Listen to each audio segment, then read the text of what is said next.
জালিম একজন বাদশা ছিলেন, নমরুদ তাহার নাম। ভেবেছিলেন আল্লাহর চাইতে তিনি শক্তিমান, মহান আল্লাহর সাথে যুদ্ধ করিতেন তিনি।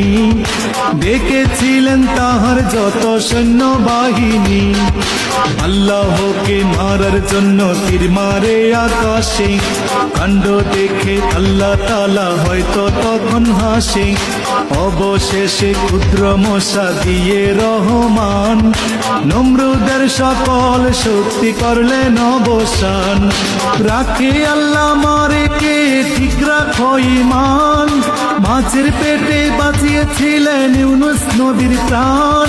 সকল ফয়সালাকারী এক মহান আল্লাহ তাআলা, পাহাড় ভেঙে দরিয়া করে এই তো মাওলার খেলা।